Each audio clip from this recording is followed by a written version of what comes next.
Ok, então o tema da nossa mensagem, a gente vai falar uma série de mensagens, né? Muito legal. Hoje nós vamos falar que seja feita a tua vontade. Contudo, seja feita a tua vontade, não a minha.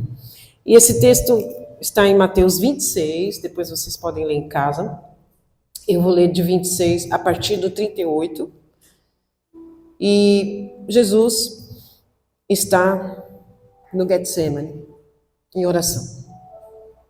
E ele diz: minha alma está profundamente triste, a ponto de morrer.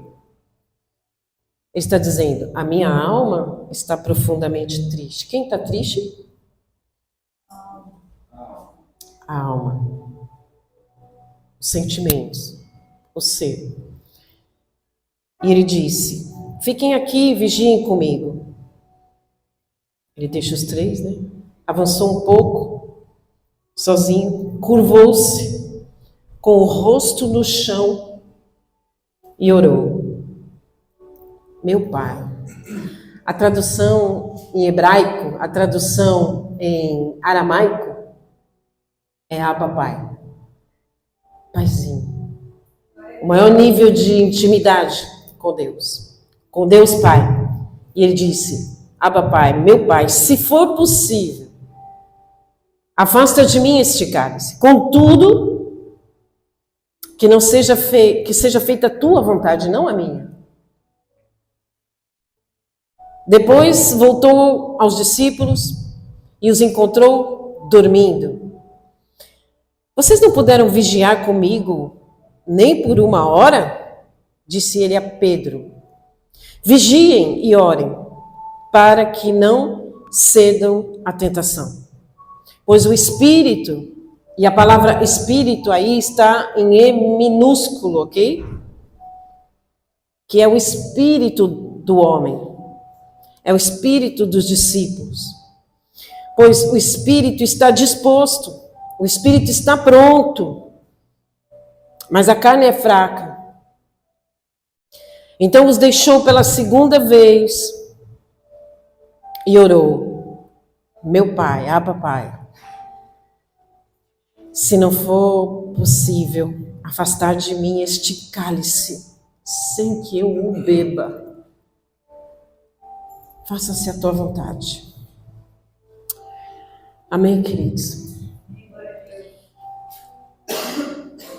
Essa palavra seja feita a tua vontade, foi dita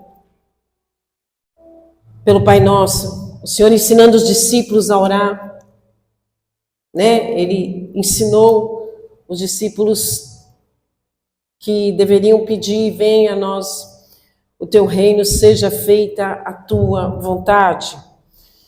E depois ele, antes da crucificação, ele ensina também essa palavra, Senhor, se for possível, passa de mim esse cálice, contudo, não seja feita a minha, mas a tua vontade, né? Então, é isso que eu queria refletir com vocês, porque na Bíblia você vai ver 23 vezes a citação, seja feita a tua vontade. A vontade de Deus para nós, ela é única, ela é imutável, ela é verdadeira. Nós sabemos que Tiago diz assim, Tiago 1, 17 e 18, toda boa dádiva, todo dom perfeito vem do alto. Tudo que é bom é da vontade de Deus. O inimigo das nossas almas não tem nada de bom para nós. O ser humano não tem nada de bom para nós por si só, se não vier do Espírito, se não vier de Deus, se não vier do alto. Então toda boa dádiva e todo dom perfeito vem do alto, descendo do Pai das luzes, em que não há mudança nem sombra de variação. Deus é imutável na sua bondade. Não é porque nós somos bons, é tudo porque Ele é bom. A natureza dele é bondade. E segundo a sua vontade, ele nos gerou pela palavra da verdade para que fôssemos como primícias das suas criaturas. Então veja só, em Romanos 12, 2, um texto conhecido, não vos conformeis com este mundo, mas transformai-vos pela renovação do vosso entendimento, E a gente só vai pensar nisso, né? Mas para que experimenteis qual seja boa, agradável e perfeita vontade de Deus. A vontade de Deus é boa, perfeita e agradável. Mas veja o que ele fala antes. Mas transformai-vos pela renovação do vosso entendimento. É preciso entender quem é Deus. É preciso entender quem é você. Você precisa ter autoconhecimento de quem é você, do que você está vivendo. E para você ser transformado, porque a maioria das vezes nós queremos que Deus transforme o outro. Deus transforma meu marido. Deus transforma meu chefe. Deus transforma meu funcionário. Deus transforma minha esposa, meu filho. Mas nós precisamos ter entendimento deste mundo, entendimento de quem somos e de quem é o reino de Deus e quem é esse nosso Deus, para nós sermos transformados. E para nós sermos transformados pela renovação do entendimento, leva tempo. E a gente não quer, né? A gente não quer passar o processo de transformação para experimentar a boa e perfeita, agradável vontade de Deus. Porque todo mundo fala, pastora, Deus tem a vontade boa, perfeita e agradável. Por que eu não estou vivendo a boa e perfeita e agradável vontade de Deus? Por que eu não estou vivendo, pastor? Porque, olha, meu marido não muda, já falei para Deus, né? Meu filho também não muda, meu chefe não muda, meus amigos não mudam, mas quem tem que mudar é você.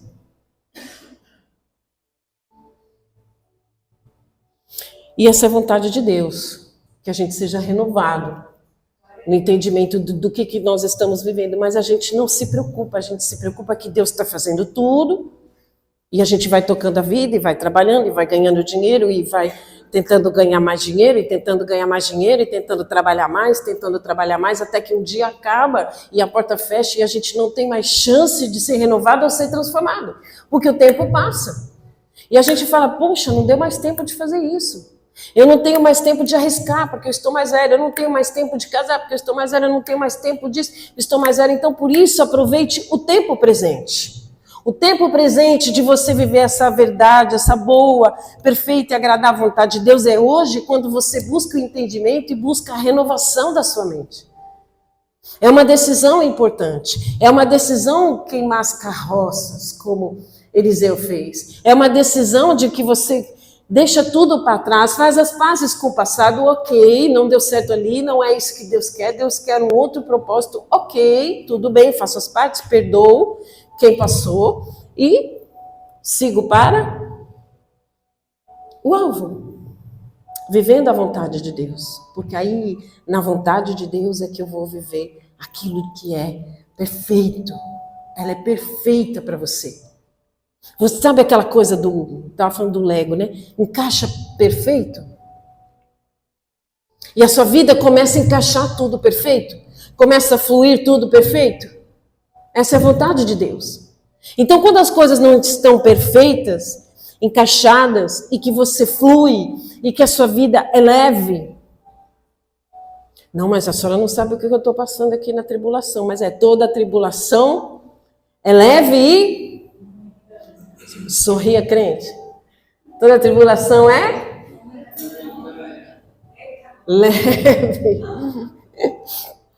e momentânea. E ela produz um peso eterno de glória. Então você precisa me ajudar aí, amém? Desculpa. Então, voltando aqui, ao Getsemane, eu queria que você refletisse comigo o contexto e a situação que Jesus estava vivendo ali. Era Páscoa e ele toma a ceia com os discípulos. Aí ele levanta, eles começam a cantar um salmo, Judas vai traí-lo, ele sabe muito bem o que vai acontecer para ele, Jesus. Eles estão do lado contrário ao Getsemane, eles estão no Monte Sião, no cenáculo ceando, eles descem, atravessam todo o vale, e aí eles vão subindo ali a montanha do Getsemane, Vale de Cedron. E quando você entende, ali o Monte das Oliveiras, que Getsemane significa prensa de azeite. Prensa de azeite, todo mundo sabe o que é? Que é uma pedra, né? E ali põe as oliveiras. Gente, você sabe que a oliveira não morre? Oliveira é uma árvore que não morre, tá? Se ela tiver um tantinho assim de raiz, ela vive. Por isso que tem centenas de anos, né? Quando eu fui lá e eu fui experimentar uma, é horrível. Se você pegar ela do pé, ela é horrorosa, né? O sabor amargo. Mas depois que ela passa várias vezes na prensa, toda leve e momentânea tribulação, ela fica muito boa, gostosa. E vira um azeite maravilhoso, caro para chuchu, né? Valoroso, né?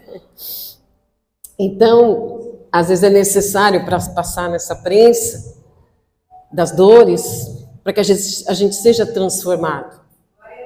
E para que a gente seja fortalecido. E para que a gente produza um fruto bom. Um fruto para o outro. A gente não frutifica para nós mesmos. Nós não comemos os nossos frutos. Nós temos frutos maravilhosos, mas é sempre para o outro. E que boa dádiva de Deus, né? Dar coisas boas para nós, para poder oferecermos aos outros. E aí, então, Jesus vai ali, sobe com eles e fala, olha, você fica aqui no pé do Getsemane, mas ele puxa Pedro, Tiago e João. Ele puxa quem? Pessoas de oração. Amigos que ele tinha intimidade. Então, observe que Jesus, mesmo sendo Deus, ele estava ali no lado humano, aflito, profundamente aflito. E ele chama 3 para orar com ele.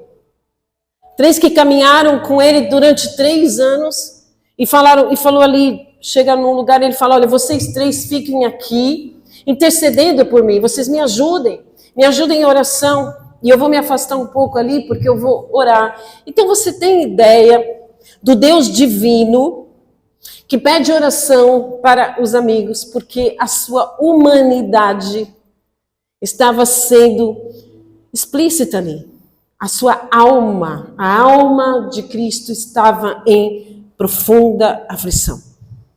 Então ali Jesus mostra a sua humanidade, de que ele também precisava de auxílio de oração. Quando nós somos humanos, nós precisamos da oração de um dos outros, nós não somos autossuficientes. Então Jesus está dizendo, ei, você não é autossuficiente. Você é necessitado de oração, você é necessitado de ajuda. E quantas vezes a gente não quer pedir ajuda de oração? Quantas vezes você tem vergonha de pedir ajuda de oração?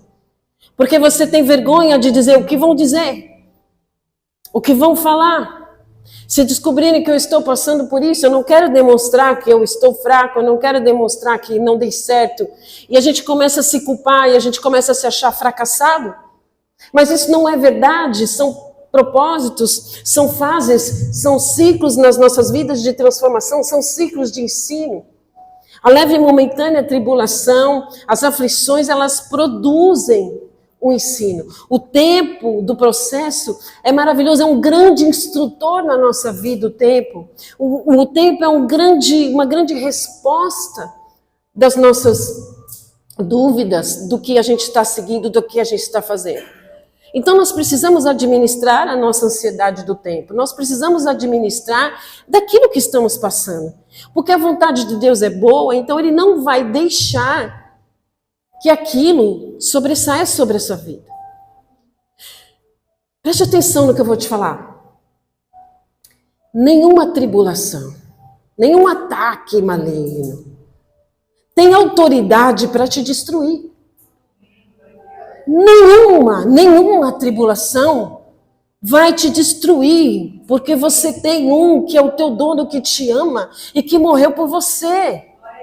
E conhece o seu limite, conhece o seu tempo, conhece o seu coração, conhece a sua fraqueza.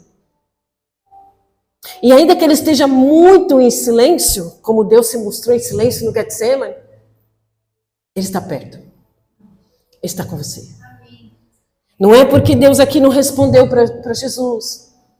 que ele se derramou em aflição, que Deus não estava com ele. Quer ver? Então, em primeiro lugar, Jesus mostra a sua humanidade. Que ele estava ali como um homem aflito do que ele iria passar. Nós vamos ver também que ele mostra a disposição de servo. Porque ele é o servo sofredor de Isaías 53, é aquele que sofreu por nós para nos servir e para ser o cordeiro. Ele se deu como cordeiro, ele se deu como sacrifício, ele é o servo do Senhor que nos serviu para nos salvar. E aqui nesse texto nós vamos ver a humildade de Cristo. Não seja feita a minha, mas a sua vontade. E a obediência. Essas coisas, essas 3, 4 coisas, precisam estar na sua vida. A humanidade, você é ser humano. Você é fraco. Você muitas vezes vai errar e está tudo bem. Não tem problema. Às vezes você não vai conseguir dar certo e está tudo bem. Não é falha sua, não é fracasso seu, não é o diabo. Não coloque tudo na conta do diabo.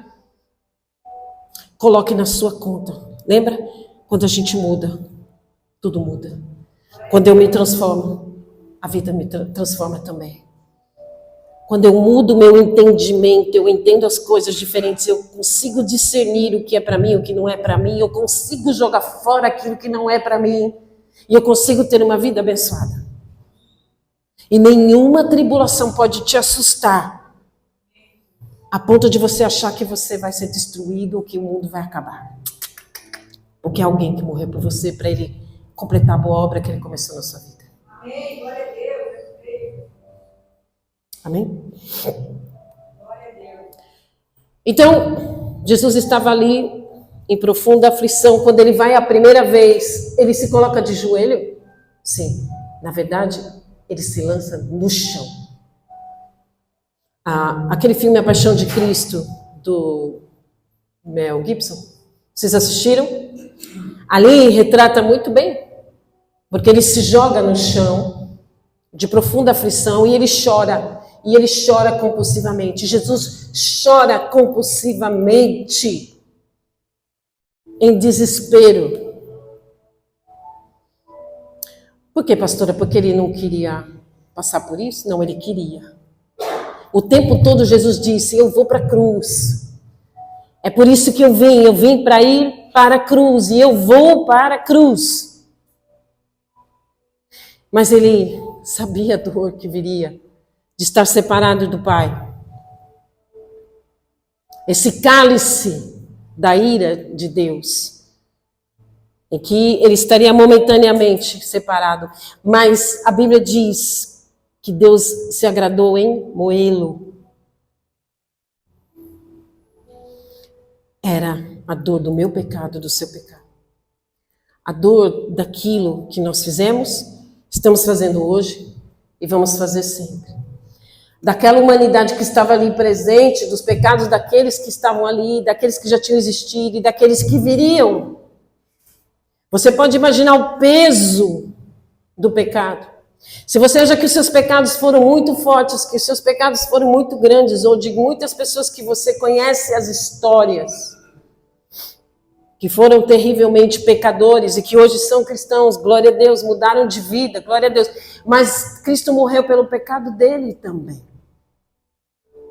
Então toda a ira de Deus viria sobre ele naquele momento. E era disso que ele estava falando, deste cálice, se possível passa de mim este cálice, este peso da separação do Pai, que o nosso Deus é um Deus trino.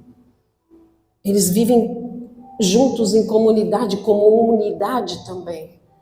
Mas ali ele estaria se separando do Pai. Ele sofreria não somente fisicamente, as cuspidas, os açoites, a coroa de espinho, as palavras contrárias espiritualmente, moralmente, ele seria humilhado. Aquilo não estava preocupando Jesus. Não era isso que preocupava Jesus. Jesus se preocupava em agonia e aflição pelo cálice da ira. E nós muitas vezes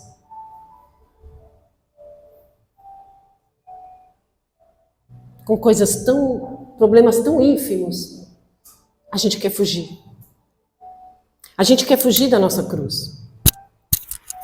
A gente quer fugir, certo?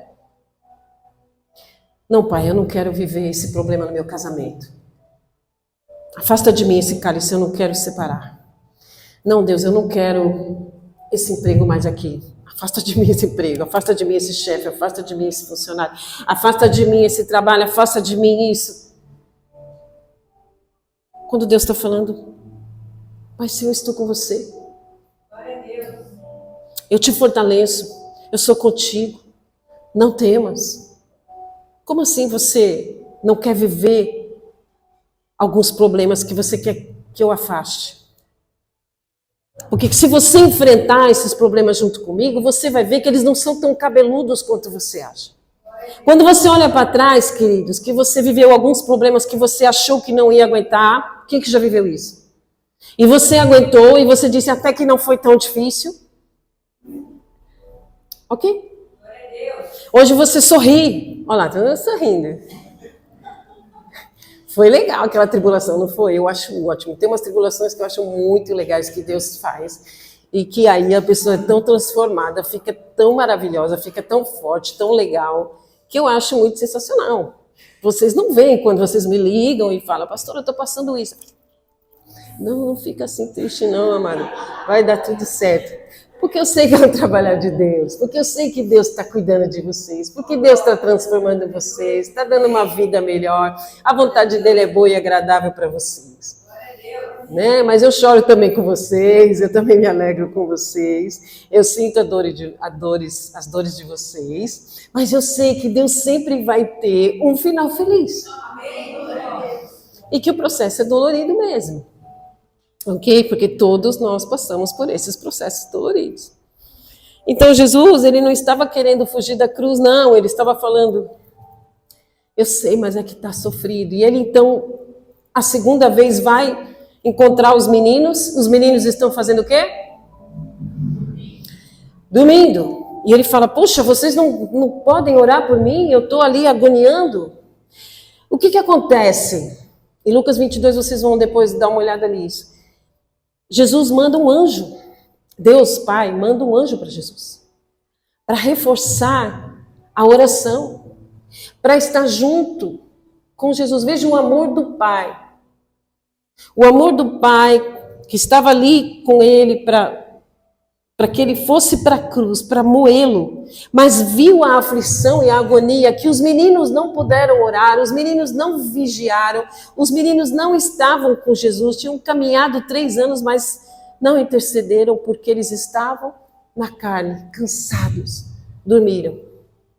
Não entenderam a importância do momento. E por isso que a gente precisa vigiar e orar, porque a gente tem que ter momentos que nós precisamos prestar atenção, que é hora de orar. Tem hora que é de descansar, tem hora que é de orar, tem hora que é de jejuar, e tem hora que não é de jejuar, e nós precisamos discernir os tempos nas nossas vidas. Estamos alertas no momento de oração, de jejum, de busca do Espírito, porque a carne está sempre fraca, está sempre militando contra o Espírito. Então, não é muito da nossa natureza estarmos toda hora orando e vigiando. Mas nós aprendemos aqui nesse momento com Jesus, que nós sendo humanos, mesmo que nós carregamos o Espírito Santo conosco, nós vivemos aqui numa terra caída. Então nós precisamos o tempo todo vigiar e orar, para entendermos o que é que está acontecendo. Renunciar a algumas coisas é preciso. E ali os 3 não renunciaram. Então Deus, Pai, o Abba Pai, tão doce, tão amoroso com o Filho, manda um anjo enorme na segunda vez. E Jesus continua derramando, chorando, e chora e pede. Aí Jesus levanta, a segunda vez vai lá de novo, os 3 dormindo. Jesus aí fala, não é possível, vocês estão dormindo? Aí ele volta, se prostra e chora, e chora. E nessa terceira vez, queridos, ele sua gotas de sangue, suor e sangue. Tamanha pressão da dor. Os vasos capilares se expandem. Há uma vasodilatação extrema da pressão. E ele fica suando sangue. Você pode imaginar Jesus ensopado de lágrimas, aflito, sua. Mas chega nesse momento que ele então diz: se não for possível passar esse cálice, então que seja feita a tua vontade. E aí ele fala, ok, ele se levanta forte. Não tem mais anjo, não tem mais suor de sangue, e ele vai de cabeça erguida, vem os guardas, e aí ele diz, a quem vocês estão procurando?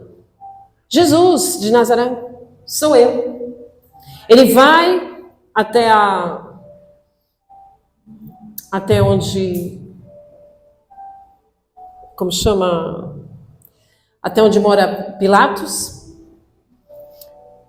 e lá ele fica bem, ele vai na Via Crucis, ele fica bem, ele diz para as mulheres, por que vocês estão chorando? Não precisa chorar, chorem por vocês, não por mim, tá tudo bem.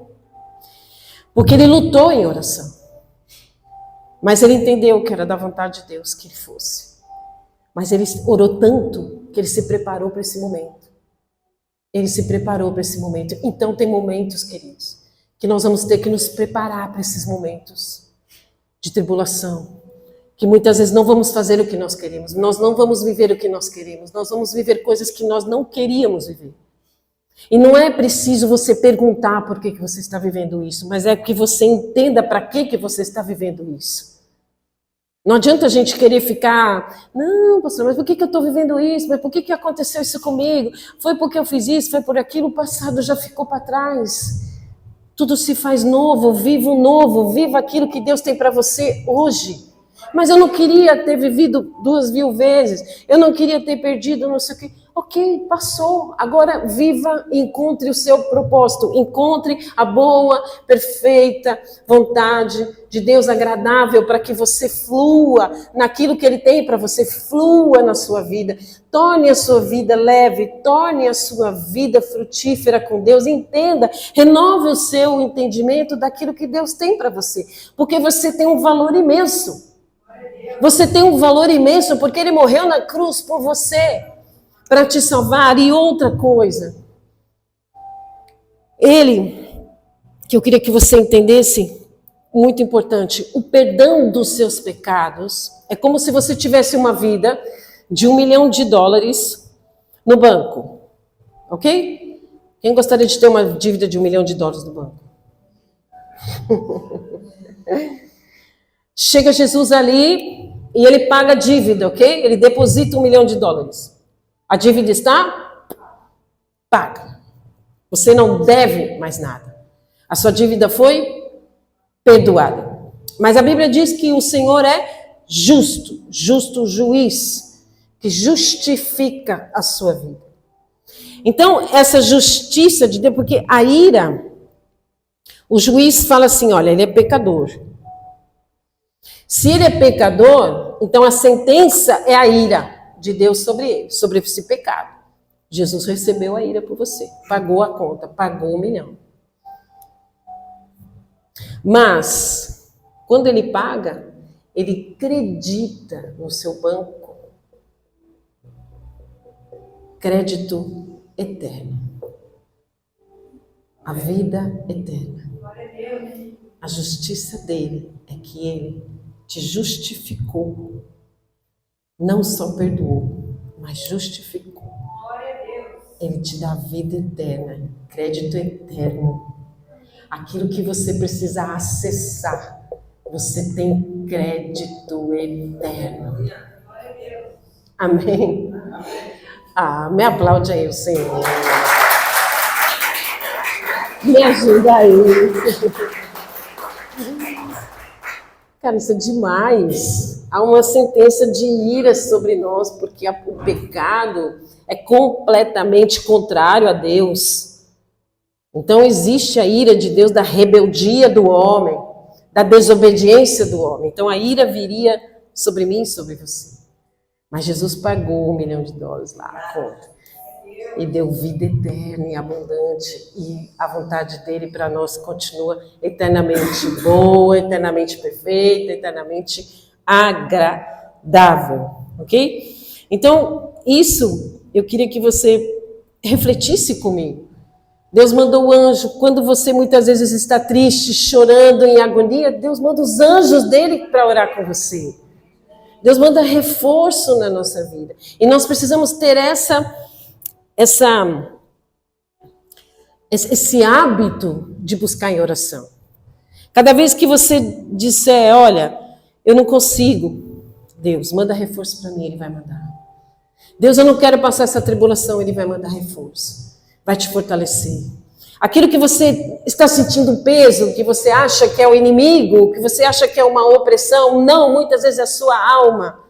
Porque a carne está militando contra o espírito e a carne não quer passar aquela tribulação, a carne não quer viver aquilo e a gente sempre acha que é o inimigo, que é o Satanás, é nós mesmos que estamos opressos, a nossa alma está opressa.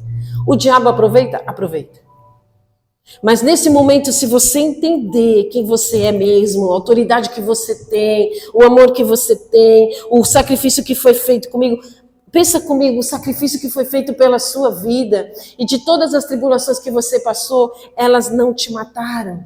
E essa também não vai te matar, e essa também não vai te destruir, e essa também vai produzir um peso eterno de glória, vai produzir transformação, vai produzir esperança, vai produzir perseverança, vai produzir renovo na sua vida e força.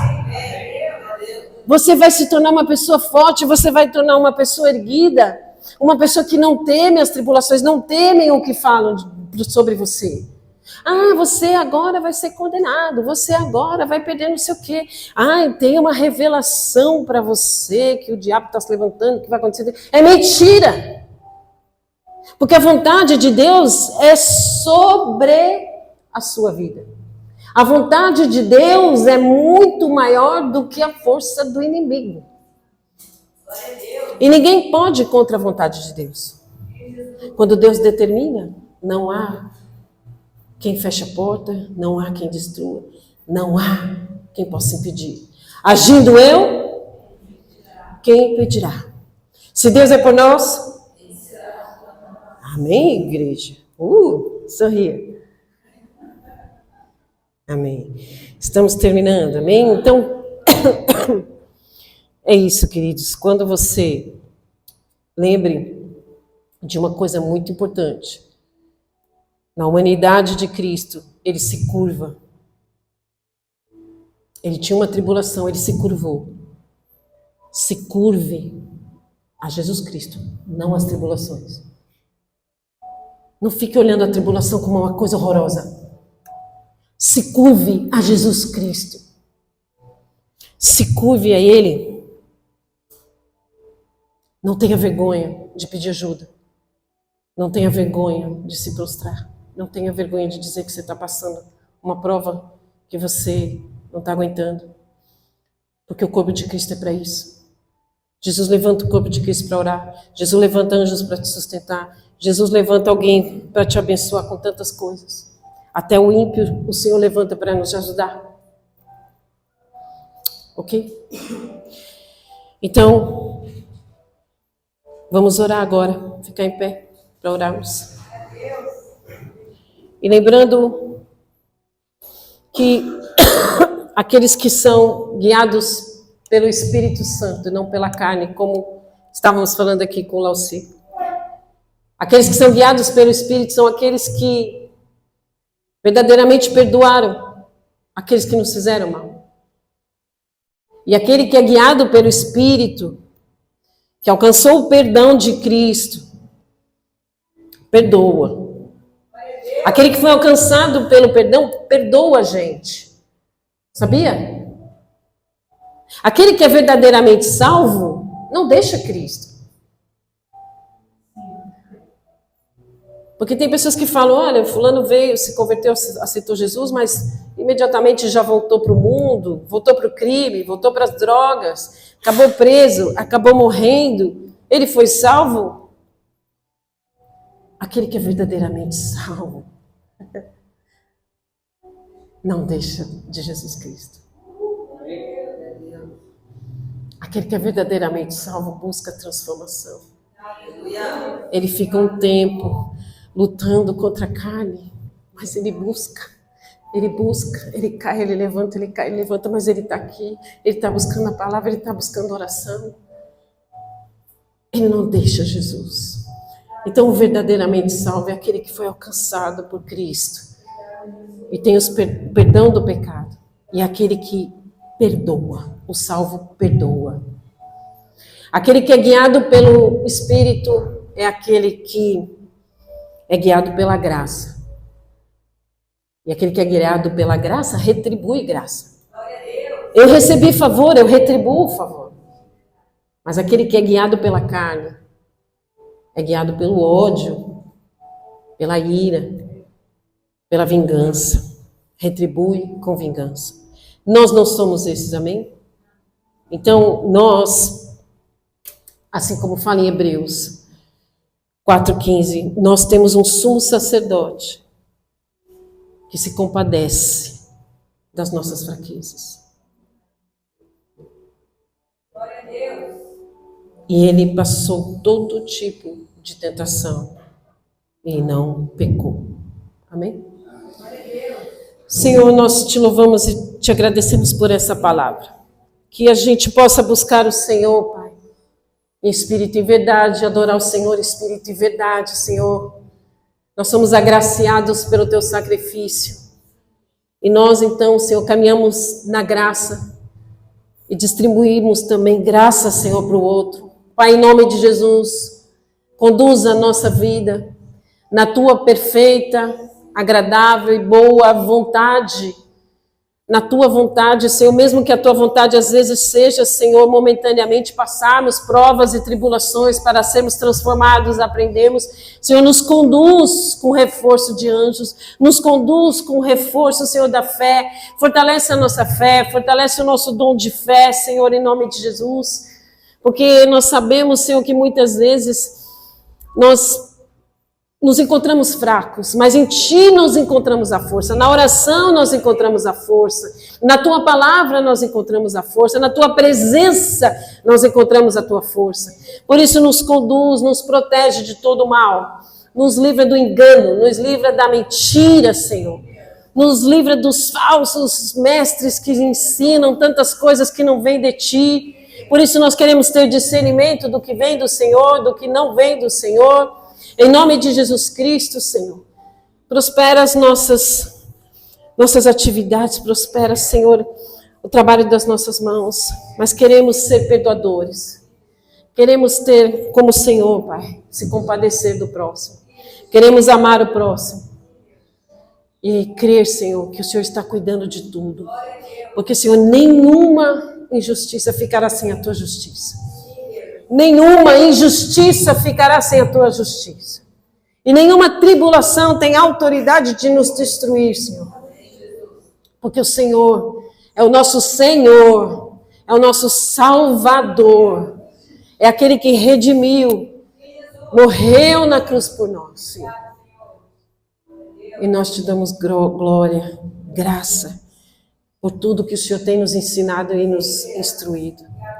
O Senhor é nosso amigo, e com o amigo a gente ora, e a gente se abre, e a gente fala a verdade com o amigo, e a gente pode te abraçar, Senhor, a gente pode chorar contigo, sem vergonha, sem medo de crítica, sem medo do julgamento, sem medo do que vão dizer. Nós queremos te obedecer, mesmo com críticas, mesmo, Senhor, com deboches, que as pessoas debocham, que a gente te obedece, mais vale te obedecer do que sacrificar.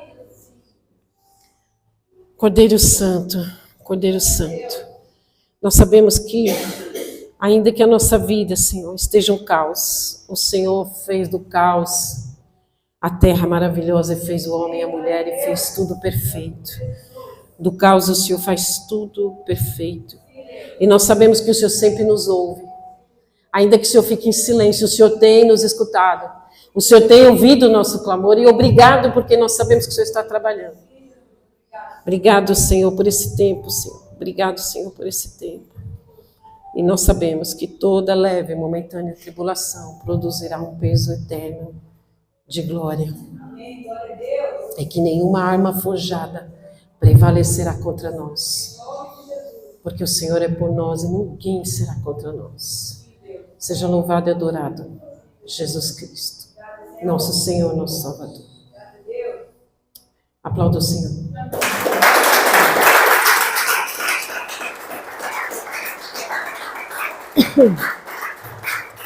Queria dizer agora para você, para cada um de você agora. Olhe para dentro de você.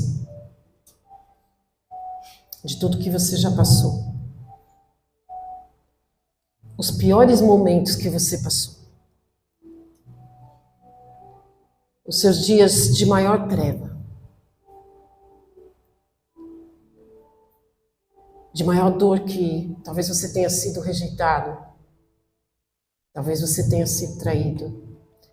Talvez você tenha sido enganado, trapaceado. Talvez te disseram alguma palavra muito dura de desvalor.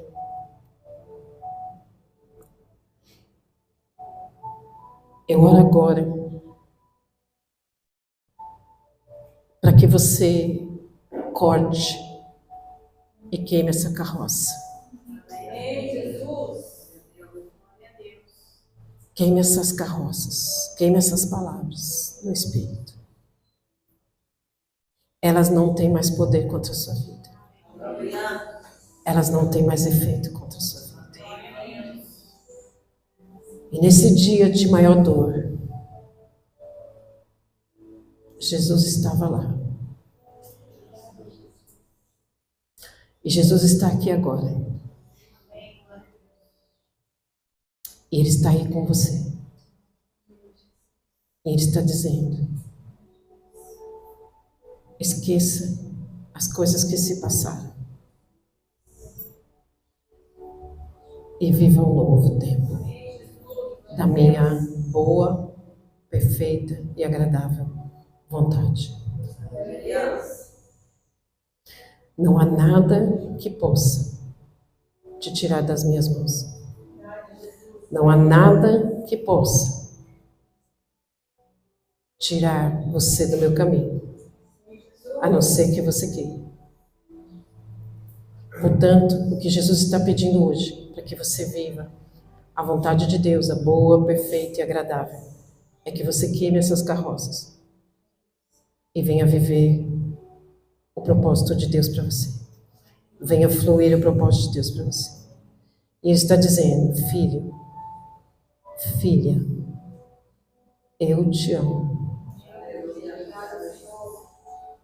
Eu me agradei de ir para a cruz por você. E agora juntos nós vamos viver algo extraordinário para que a glória do Pai seja revelada.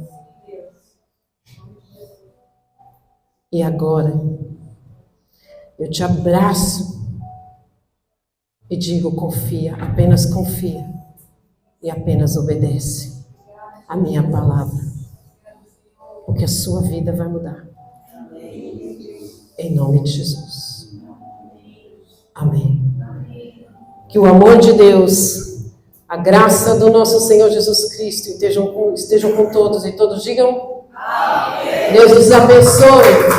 Viva um novo tempo iniciando. Viva um tempo novo. Deus acompanhe. Boa semana. Amém.